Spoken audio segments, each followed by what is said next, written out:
beginning in the middle of the first decade of the 2000s, Israel launched what it called these mowings of the lawn in Gaza. And each of these mowings of the lawn, which were effectively high-tech killing sprees in Gaza, each of the mowings of the lawn was another compounding that siege, that medieval siege of Gaza.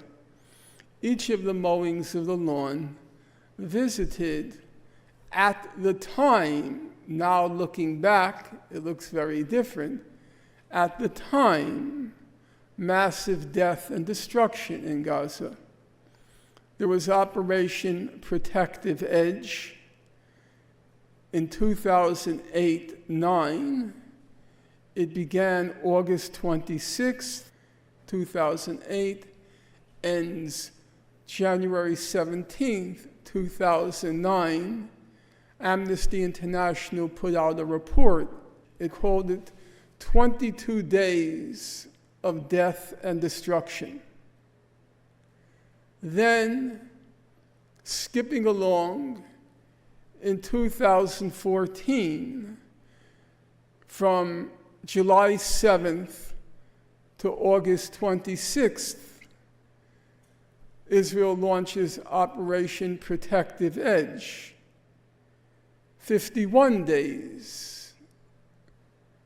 And each of these operations increases in scale the death and destruction.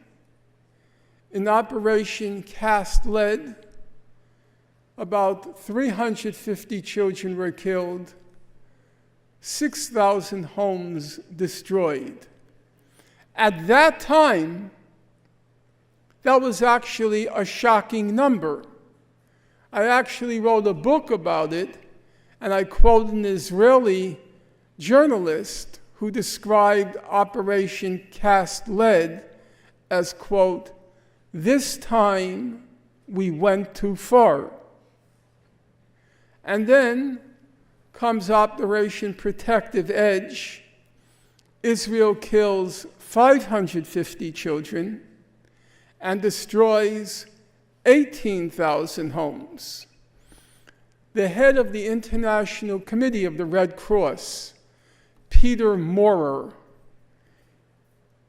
his job is to visit war sites, war zones. He walks out of Gaza after Operation Protective Edge, and he says, "In all my life, I've never seen destruction like I saw in Gaza."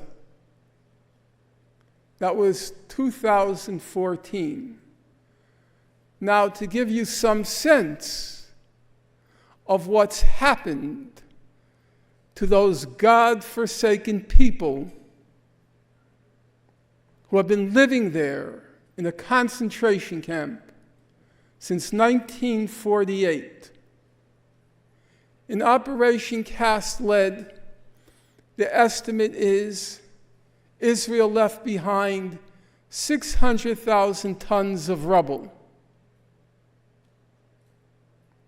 In Operation Protective Edge, the estimate is they left behind 2.5 million tons of rubble.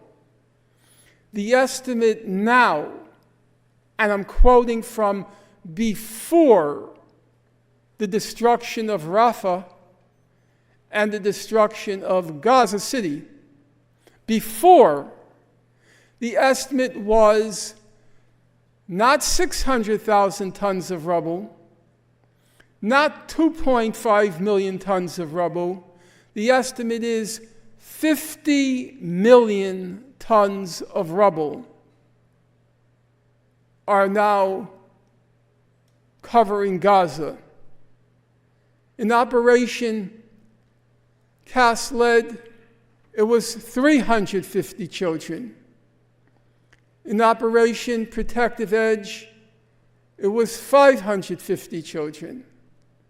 Now the estimate is, and I believe it's a very low estimate, and it doesn't include those who were killed because of lack of food, lack of medicine, lack of electricity, and so forth, just killed by the munitions.